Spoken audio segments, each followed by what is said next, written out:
After reading our Uncle Chip's friend Rye Barcott and reading his book, It Happened on the Winter War, my sister Madison became fascinated with non-governmental organizations. Later last summer, she traveled to the Dominican Republic and worked for an NGO there called Solid Rock International. During this trip, she was able to witness firsthand the impact of participatory development. Her mission trip reinforced her interest in NGOs and the involvement of locals. Now here to discuss the use of participatory development within non-governmental organizations is our sister, Madison.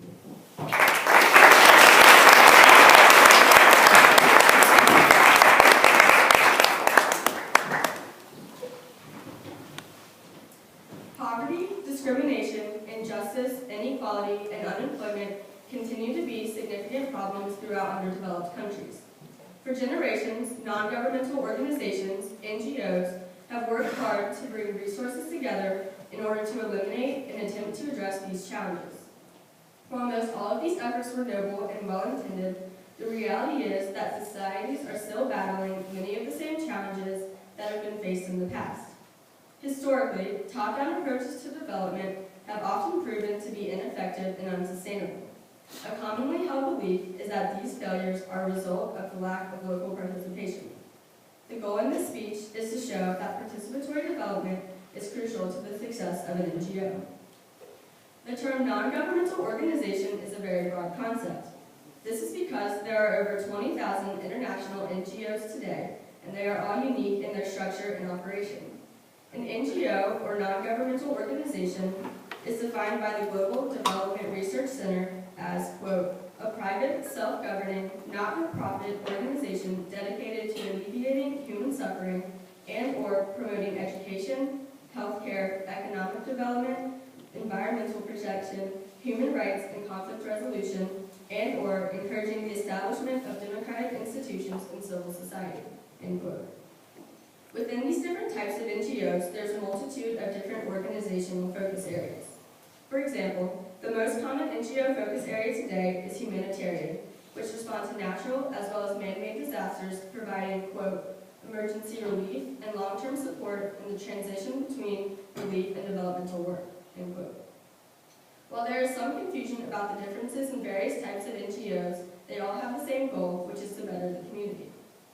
One issue that often arises is that NGOs are desperate for constant funding.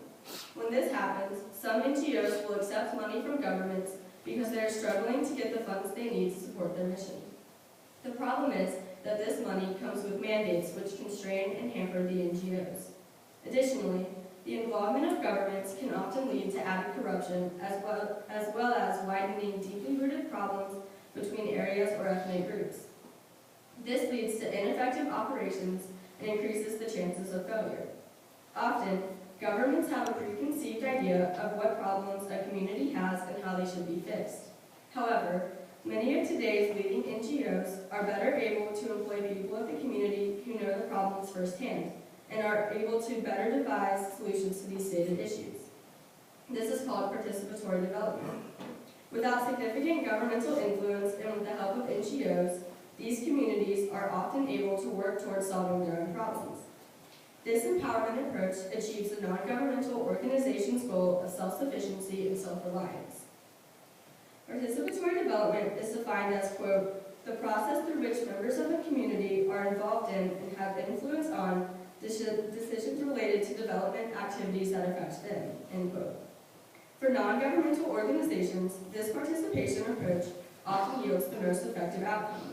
This is primarily due to the fact that the local people have experienced the problems firsthand and they better understand the complexities of their situation. Therefore, they are better equipped to help devise solutions to the problems in their community.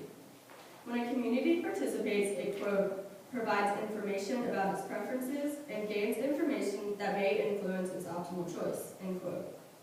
It is critical that NGOs act as intermediaries in the development process. Successful NGOs do not look to replace local knowledge, rather, they seek participation, thus becoming true catalysts for change.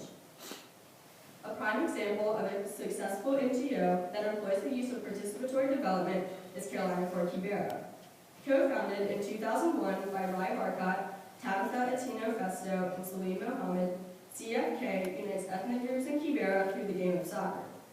In addition, CFK has also started the Tabitha Clinic, Daughters United, Trash is Cash, and a scholarship program.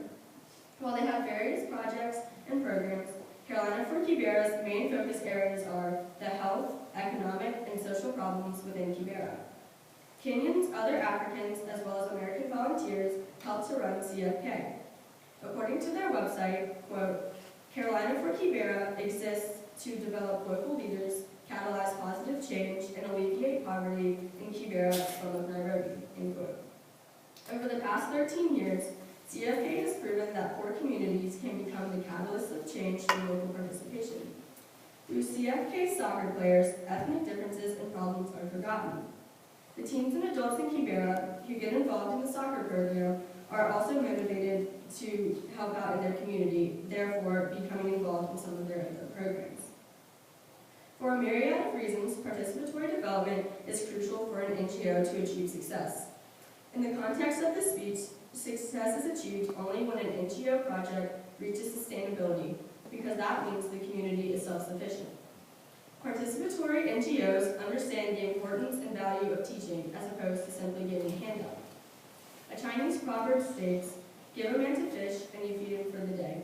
Teach a man to fish and you feed him for life. This proverb perfectly captures the value of creating a self-sufficient community. In the foreword of his book, It Happened on the Way to War, Rai Barkott states, quote, talent is universal, opportunity is not, end quote. By highly involving the community in its own strategic planning, non-governmental organizations are able to support and provide the community with the necessary financial, intellectual, and strategic resources to become successful. By including locals, NGOs are providing these communities with a greater chance of long-term sustainability, which ultimately is their goal. The key derivative of local empowerment is contextual knowledge. It is this knowledge that is the critical component for sustained success. Contextual knowledge is the collective understanding, opinions, historical biases of a local community. This knowledge has often been formed over generations and cannot easily be learned or assumed. For NGOs, this is a crucial concept to understand and embrace. In the instance of Carolina for Kibera, Rai Barkott originally believed he knew what Kibera needed and how to help them. However, upon his arrival, he began to discover that he really had no idea how grand-scale their problems were, and he did not have the contextual knowledge to solve them. This is when participatory development came into play. Rai transitioned from trying to figure out a solution to the crisis in Nairobi by using his own financial and intellectual resources to seeking local contextual knowledge experts to help him attack the problem. Barkott had a self-awareness of realizing that he did not have all the answers. Rather, with the assistance of a few important locals, such as Salim Mohammed, he created a team that was able to collaborate to devise successful solutions. Participatory development is most successful when an NGO blends their skills and resources with locals who have disparate backgrounds and experiences. The outcome of this blending is often more acute solutions are devised that have a greater chance of being successful. In this video, Salim, one of the co-founders of CFK, voices his opinion of how often outside help is misdirected. Salim has worked in these slums for 15 years. Too often he says outside help is misdirected. People need to be accountable, in terms of was that aid used in the right way in terms of involving the community to decide what needs to be done. Is too much of the aid being wasted? Clearly, yes. Another very successful NGO that employs participatory development is Solid Rock International. Solid Rock, or SRI, is a Christian non-profit organization focused on, quote, transforming the body, mind, and soul of the poor in the Dominican Republic, end quote.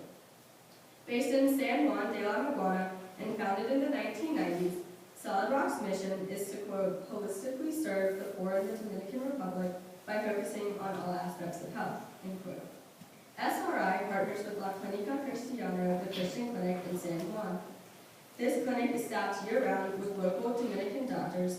However, medical mission teams come from America to help perform necessary surgeries to which normally the locals will not have access. In addition, SRI sponsors 6 schools, has a student sponsorship program, a child nutrition program, a clean water program, and runs summer vacation Bible school for the children at the local schools. I was fortunate enough to travel last summer to the DR to serve with the team from my church and see firsthand how this organization works. Another important aspect of participatory development is the concept of social capital. Many understand this concept to be, quote, features of a community such as networks, norms, and trusts that facilitate coordination and cooperation for mutual benefit, end quote. To put this in simpler terms, the concept refers to the collective interests of a group of people in not only their own personal well-being, but also the overall welfare of their community. The concept of social capital has increasing importance to NGOs. In essence, it is no longer enough for an NGO to simply focus on delivering goods or services to a community. It is also not enough to train and empower individuals for their own personal prosperity. Rather, for an NGO to have a meaningful, lasting, and sustained impact, the organization must also work hard to build up the social capital within a community. It is easy to see why the concept of social capital has risen in prominence in the NGO community. It is, quote, essentially the socio-cultural glue which binds communities together, end quote. Once the individuals within a community start to consider how important their neighbor's success is to their own, then the NGO's chance for sustained success rapidly increases. Another interesting NGO example of the success of participatory development is Heifer International. Heifer International is a non-governmental organization focused on eradicating world hunger and poverty through sustainable, value-based, holistic community development. Founder Dan West was a farmer from the American Midwest and a member of the Church of the Brethren who went to the front lines of the Spanish Civil War as an aid worker. Quote, his mission was to provide relief, but soon he discovered the meager single cup of milk rationed to the weary refugees once a day was not enough. And then he had a thought, what if they had not a cup but a cow? End quote. The teach a man to fish philosophy is what initially drove Dan West to found Heifer International. And now, nearly 70 years later, that philosophy still inspires the work of this incredibly successful NGO. Heifer International provides families with the resources to end poverty and hunger without simply giving them handouts.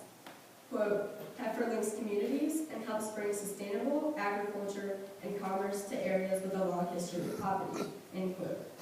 By donating to Heifer, you are essentially buying bees, cows, goats, sheep, etc. for people in underdeveloped countries. These animals then, quote, provide partners with both food and reliable income as agricultural products such as milk, eggs, and honey, which can be traded or sold at a market, end quote. Throughout its 70 years of operation and service, Heifer has helped 20.7 million families and 105.1 million men, women, and children get on a path towards prosperity. Heifer provides these families with the tools and the training needed to be able to live a sustainable lifestyle. Their slogan, Pass on the Gift, captures their goal of creating self-sufficiency, because once a family attains sustainability, the hope is that they too will participate and pass it on to help others. It is this increase in community well-being awareness that enables Heifer to raise the social capital in their targeted communities. Heifer International currently works in 30 countries around the world, becoming, quote, the catalysts to help others help themselves.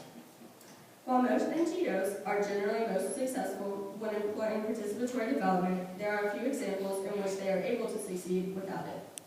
One example of an NGO that has gained success without significant community participation is the Bill and Melinda Gates Foundation. Their Global Health Division works to provide necessary vaccinations to people in underdeveloped countries who would otherwise not have access to them. This subset of the organization is not looking for significant community participation when devising strategies for success. Rather, they use their financial resources and expertise to attempt to accomplish their mission of eradicating some of the world's most dangerous diseases. It is estimated that 1.5 million children die each year, 1 every 20 seconds, from vaccine-preventable diseases. The Global Health Division's goal is to, quote, prevent more than 11 million deaths, 3.9 million disabilities, and 264 million illnesses by 2020 through high, equitable, and sustainable vaccine coverage and support for polio eradication, end quote. The Bill and Melinda Gates Foundation has invested $30.1 million in projects since the organization was founded in 2000. Their objective is aimed at meeting the goal of decade of vaccinations, which is a shared view of over 200 countries hoping to save more than 20 million lives by 2020. The Bill and Melinda Gates Foundation shows that NGOs that have certain objectives and resources can be successful even without major local participation. An example of this is the immense wealth that Mr. Gates amassed from his founding of Microsoft. Bill Gates was able to put his money to use in an innovative and effective way. Therefore, in his case, local participation was not needed. Non-governmental organizations have been around for centuries. In the recent decades, however, their top-down approach to development began to prove itself unsustainable.